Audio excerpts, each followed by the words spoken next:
Ce matin, mon toujours aimable Jésus me transporta hors de mon corps. Il était dans mes bras, sa face tout près de la mienne.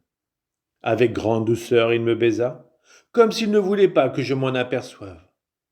Comme il répétait ses baisers, je ne pus m'empêcher de lui rendre l'appareil.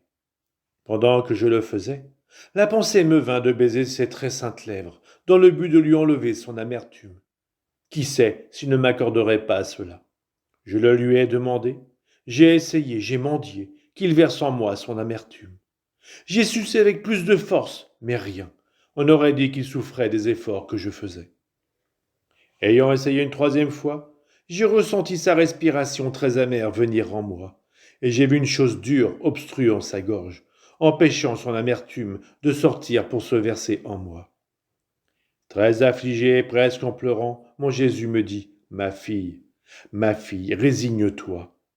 Ne vois-tu pas l'accablement dans lequel l'homme m'a plongé par le péché, au point que cela m'empêche de faire participer à mon amertume celle qui m'aime?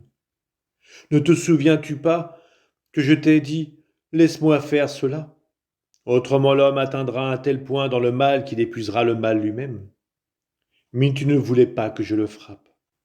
L'homme empire tout. Il a accumulé en lui tant de pu, que pas même la guerre ne fut capable de l'en départir. La guerre ne l'a pas arrêté. Plutôt, elle l'a rendu plus osé. Les révolutions le rendront furieux. La misère le rendra désespéré, et il tombera dans les bras du crime. Tout cela servira d'une manière ou d'une autre à le dégager de sa pourriture. Ensuite ma bonté le frappera, non indirectement à travers les créatures, mais directement du ciel. Ces châtiments seront pour lui comme une rosée bienfaisante qui le tueront. Touché par ma main, il se rendra compte de son état, se réveillera du sommeil du péché et reconnaîtra son Créateur. Ma fille, prie pour que tout tourne pour le bien de l'homme. Jésus resta avec son amertume, et j'étais affligé parce que j'étais incapable de le soulager. J'ai uniquement senti sa respiration, après quoi je me suis retrouvé dans mon corps. Cependant, je me sentais inquiète. Les paroles de Jésus me tourmentaient. Je voyais dans mon esprit le terrible futur. Pour me calmer et me distraire, Jésus revint et me dit, que d'amour, que d'amour. Pendant que je souffrais, je disais, ma souffrance court, va à la recherche de l'homme. Aide-le et sois sa force dans ses souffrances. Pendant que je répandais mon sang, je disais à chaque goutte, cours, cours, sauve l'homme pour moi. S'il est mort, donne-lui la vie, mais une vie divine.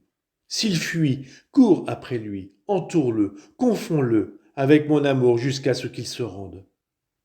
Pendant la flagellation, alors que se formaient les plaies de mon corps, je répétais, mes plaies ne restez pas avec moi, mais cherchez l'homme. Si vous le trouvez blessé par le péché, placez-vous comme un pansement pour le guérir. Ainsi, avec tout ce que j'ai dit et fait, j'ai entouré l'homme pour le sauver. Toi aussi, par amour pour moi, ne garde rien pour toi, mais fais tout courir vers l'homme pour le sauver. Et je te regarderai comme un autre moi-même.